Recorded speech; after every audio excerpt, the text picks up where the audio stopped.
Halo sahabat inovasi, jumpa bersama saya Yitni Novita dari Badan Litbang Provinsi Sumatera Selatan dalam acara One Day One Innovation. Satu hari, satu inovasi, tiada hari tanpa inovasi. Sahabat inovasi, saat ini inovasi menjadi sebuah keharusan. Dunia terus berubah, maka kita harus adaptif dan inovatif. Untuk menginspirasi, kami hadir dengan para inovator hebat dengan inovasi-inovasinya dalam acara One Day, One Innovation. Sahabat inovasi, sejatinya suatu aplikasi mempermudah dalam hal pengerjaan sesuatu, sehingga yang dulunya mungkin manual akan lebih mudah dengan adanya aplikasi yang tercipta. Begitu juga dalam sistem penilaian, artinya dulu orang-orang menginput atau guru ataupun dosen menginput dengan cara manual dan tentunya akan membutuhkan waktu yang lama. Sehingga diperlukanlah suatu aplikasi mempermudah sistem penilaian, terutama penilaian kurikulum K13. Untuk berbicara lebih lanjut mengenai aplikasi ini, langsung saja kita sapa narasumber kita pada kesempatan kali ini, yaitu Bapak Hendrik Ferry Herdiatmoko, STM Engineering, yang merupakan dosen inovatif dari Universitas Katolik Musi Caritas. Langsung saja kita sapa Pak Hendrik. Selamat datang Pak Hendrik di acara kami One Day One Innovation. Iya, selamat pagi. Pagi, bagaimana kabarnya hari ini? Sehat, amin. Sehat ya? Iya. Dengan kegiatannya sebagai dosen masih online atau sudah offline? Untuk semester ini sudah offline. Sudah offline Semester ya? iya. Artinya mahasiswa sudah Iya, berada di kelas ya? Iya, sudah prokes, Uh-huh. standar prokes dan mahasiswa semester genap nanti itu sudah offline. Offline semua. Iya.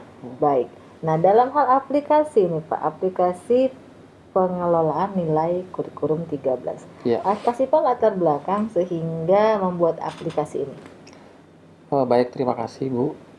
Jadi awalnya itu pihak sekolah dalam hal ini dulu wakil kepala sekolahnya itu ketemu saya, terus cerita bagaimana situasi di sekolah terutama dalam hal pengelolaan nilai. Beliau cerita sana sini, terus kemudian akhirnya meminta tolong bisa nggak dibuatkan suatu aplikasi yang mengcover semua persoalan penilaian siswa gitu. Jadi agar guru itu bisa bisa tertib administrasi, kemudian yang kedua adalah bagaimana nilai itu bisa dalam satu sistem. Jadi semua pihak sekolah, baik kepala sekolah, wakil, guru, dan siswa itu bisa melihat, memantau nilai nilai siswa mereka. Gitu ya. Iya. Dan dalam hal pengembangannya gitu, maksudnya pembuatan gitu dari awal sampai tercipta aplikasi ini. Iya. Apa saja sih yang diperlukan dan apa kendala-kendala yang dirasakan? Oke, ini saya bicara dengan dalam hal softwarenya aja ya. Softwarenya karena ini aplikasi akhirnya yang diminta berbasis web. Web, betul. Ya. Jadi persiapan yang saya lakukan adalah saya meminta data dari pihak sekolah, semua data yang berhubungan dengan nilai. Yang kedua, software yang saya siapkan adalah framework coordinator namanya. Itu framework khusus untuk membuat aplikasi berbasis web. Betul. Kemudian framework CSS namanya Bootstrap. Dan saya berkoordinasi dengan tim. Saya nggak mungkin kerjain sendiri. Betul, Jadi saya berkoordinasi dengan tim.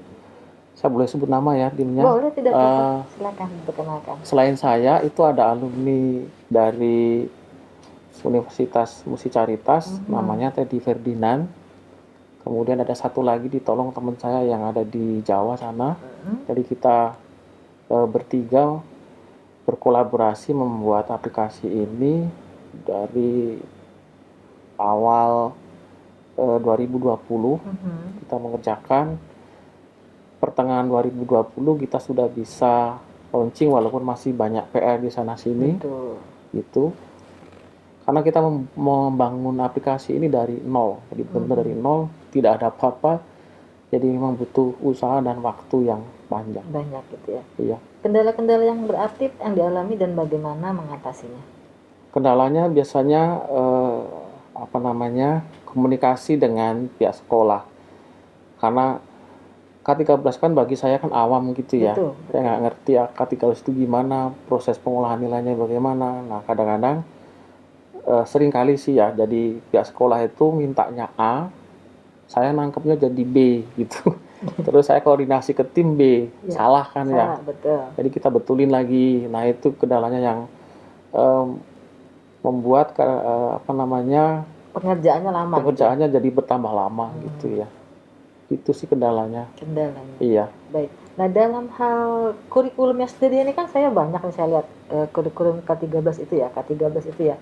Nah, itu semuanya itu di-input atau dibuat aplikasinya karena dia itu kan kalau saya lihat itu ada penilaian pengetahuan, Iya, ada sikap, betul. ada perilaku Betul. gitu ya. Nah, Betul. itu dan elemennya banyak gitu. Banyak. Nah, Banyak itu yang sekali saya banyak. lihat itu Iya. kan.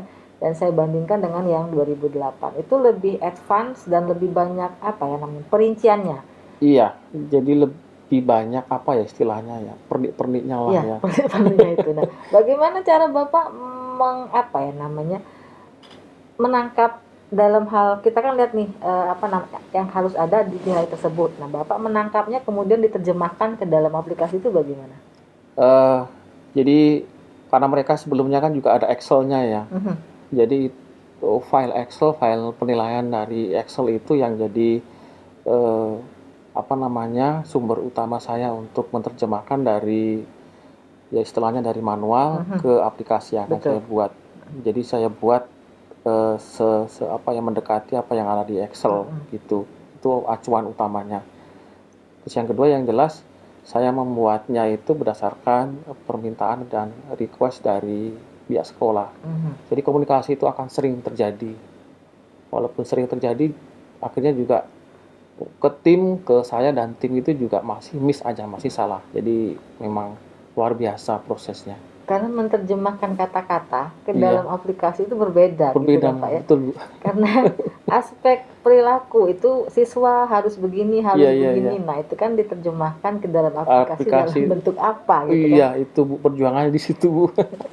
Nah, ketika apa namanya setelah jadi nih maksudnya Ya, kemudian dikasihkan ke atau diberikan kepada usernya gitu iya, ya. betul. Apa sih kendala dari mereka? Maksudnya gini loh. Kok begini tidak sesuai dengan yang Nah, kita itu maksud dia, gitu. iya, Ada nggak yang begitu, Pak? ada.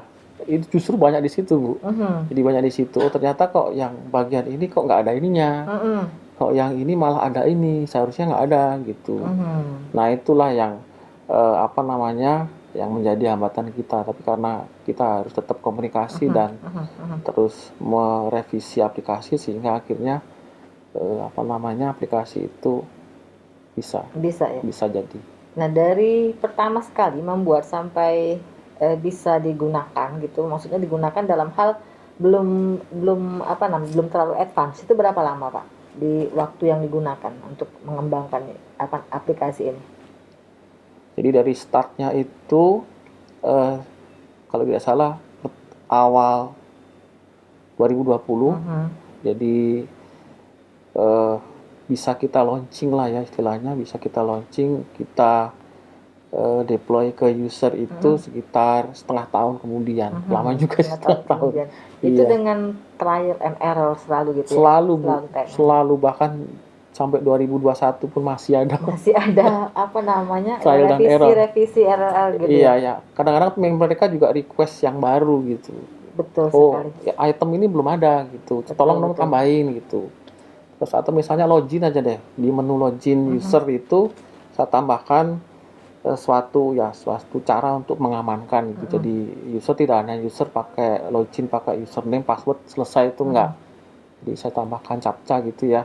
Ternyata pihak sekolah malah kurang setuju dikasih itu karena Captcha itu ya. bikin membuat ribet gitu. Jadi karena pemakainya atau usernya kan bisa jadi kan guru-guru yang sudah senior gitu. Jadi kan nggak mau yang ribet-ribet. Jadi itu saya hilangkan lagi Oh gitu. gitu. Dan masih banyak yang lain. Padahal kalau captcha itu juga untuk mengamankan ya. Untuk Tapi mengamankan. kadang-kadang karena dia bahasanya Inggris, mungkin orang-orang sudah apa namanya agak ini duluan ya, maksudnya kadang men-scrollkan atau mencocokkan gambar di captcha itu juga agak sulit. Kemudian ada juga Iya, yang pakai itu ya, pakai apa besar kecil gitu, alfabet gitu kan, itu juga sulit gitu ya. iya, iya, Jadi mungkin betul Bu. ibu-ibu ya, guru-guru Iya, agak sulit. Karena kalau dia iya, rusak sekali, kemudian iya, harus diulang lagi gitu iya kan Pak ya. betul, Nah, iya, begitu. iya. Oh, Nah, dalam hal pengembangannya gitu Pak ya, setelah diaplikasikan, kemudian ada digunakan dalam penilaian untuk guru-guru gitu ya. iya, Banyak nggak saran-saran dari mereka harus ada ini, ada ini, ada ini supaya pengembangannya lebih lanjut? banyak sih ya saran-saran dari mereka, tapi kemudian apa namanya? Karena sebenarnya eh, tujuan aplikasi yang utamanya untuk pengolahan nilainya kan sudah selesai Mhm, gitu ya. mhm, mhm. Jadi request-request yang berikutnya itu saya tahan, saya hold dulu. Sudah Mhm. ini Supaya sampai di sini dulu aja deh. itu ya. Jangan terus berlanjut. Saya juga repot kalau terus berlanjut gitu kan Bu ya. Iya, Jadi iya. saya tahan di situ ya sudah ini sampai di sini aja dulu ya gitu. Supaya Gitu. nanti apa ya, ada kesamaan gitu ya, semua memakai hal yang sama gitu ya, jangan sampai kita ada hal baru lagi, pengenalan lagi gitu ya. Iya, iya, betul. Lebih lebih sulit lagi ya Pak ya. Iya, Baik, ini kan udah dijalankan ya, sudah. diimplementasikan dalam apa namanya, satu semester ini berarti ya, sudah Iya, buat sudah. satu Iya. semester kan anak-anak apa K13 gitu ya. Nah, dari mereka sendiri Pak ada apa namanya, survei nggak? Maksudnya Bapak melakukan survei ini bagaimana dengan aplikasinya, apakah mudah digunakan, apa sulit, apa-apa, Iya. sehingga guru-guru tuh ada komplain nggak ada komplain gitu. Nah, idealnya memang saya harus melakukan apa ya namanya survei lah Iya, istilahnya ya. survei Survei, kepuasan ya. iya, kepuasan penggunaan Aha, aplikasi betul. ini. Iya, tapi karena kendala tenaga, Mhm. waktu dan sebagainya, jadi itu belum saya lakukan. Tapi setidaknya ada apa namanya masukan secara lisan ke Mhm. saya bahwa oh ini enaknya dibuat seperti ini, tombol ini sebaiknya digeser ke kanan atau ke Mhm. kiri gitu biar usernya enak pakainya gitu. Gitu ya. Tetap tetap ada sih ya. Jadi selama ini eh, masih secara lisan. Masih secara Iya, lisan. Baik. Nah, ini harusnya aplikasinya kan di SMA Saferio 1 saja. iya. Harusnya ini aplikasi bisa digunakan untuk seluruh SMA di Sumatera Selatan ya. Dimanapun Harusnya bisa kan Pak ya? Karena selama sekolah itu menggunakan K13 K13 itu bisa sebenarnya baik mhm, SMA mungkin SMP kan mungkin nggak beda jauh nggak ya, beda jauh dia, nggak beda betul. jauh ya. Selama menggunakan kurikulum 13 sebenarnya bisa sih ya, Bisa bisa digunakan. digunakan. Tinggal direplikasi ke Iya, sekolah-sekolah tinggal gitu ya. disesuaikan dengan request masing-masing sekolah gitu misalnya. Baik. Iya. Harapan kedepannya terhadap inovasi aplikasi K13 ini Pak. Ya kedepannya sih mungkin dengan pengembangan yang akan datang ini aplikasi ini bisa dipakai oleh banyak sekolah. Mhm. Kemudian karena ini saya baca-baca itu kurikulum juga Juga mau ganti lagi, mau betul. ganti lagi mungkin aplikasi ini juga bisa menyesuaikan dengan Mhm. kurikulum yang baru. Gitu. Gitu ya, baik. Iya, Pesan-pesannya kepada para inovator, mungkin juga kepada guru-guru atau kepada para mahasiswa Bapak, silakan. baik untuk teman-teman yang eh, inovator, tetaplah berkarya, tetaplah Mhm. berusaha. Apapun yang Anda sekarang geluti, Anda tekuni itu kalau Anda seriusi itu bisa menjadi suatu yang berguna untuk orang lain. Baik. Terakhir ini Pak, ucapan terima kasih kepada pihak-pihak yang telah Baik, membantu dalam hal pengembangan inovasi ini. Silakan. baik. Pertama-tama saya ucapkan terima kasih kepada Gubernur Sumatera Selatan, Baik. Bapak Herman Deru. Terus yang kedua, saya ucapkan terima kasih kepada pihak sekolah Mhm. SMA Saverio 1 yang sudah memberi kesempatan ke saya Mhm. untuk membuat Membuat aplikasi aplikasi. ini. Kemudian yang ketiga untuk tim saya, Tim, betul. ke tim saya, terutama untuk Teddy Ferdinand yang sudah saya kejar-kejar terus untuk deadline-nya. Dan yang ketiga, semua pihak yang membantu, terutama untuk istri dan anak-anak saya. Baik. Oke, Baik, terima kasih atas kehadiran Bapak Hendrik Ferry Herdiatmoko, STM Engineering dari Universitas Katolik Musi Caritas. baik. Dengan inovasinya aplikasi penilaian kurikulum K13. Mudah-mudahan K13 ini dapat diterapkan di seluruh SMA di Palembang, khususnya di Sumatera Selatan, sehingga guru-guru dapat memberikan penilaian dengan lebih mudah dengan dengan aplikasi ini, dan lebih mempermudah sehingga mempersingkat waktu dalam pemberian atau pengerjaan penilaian untuk siswa-siswa SMA maupun SMP dan SD. Untuk informasi lebih lanjut, silahkan Anda memberikan komen, like, and subscribe di podcast kami One Day One Innovation. Kita juga punya jurus 4S, setiap orang adalah inovator, setiap masalah peluang inovasi, setiap solusi harus sinergi, dan setiap inovasi harus konkret hasilnya. Sampai jumpa pada podcast kami selanjutnya. Salam inovasi. Salam inovasi.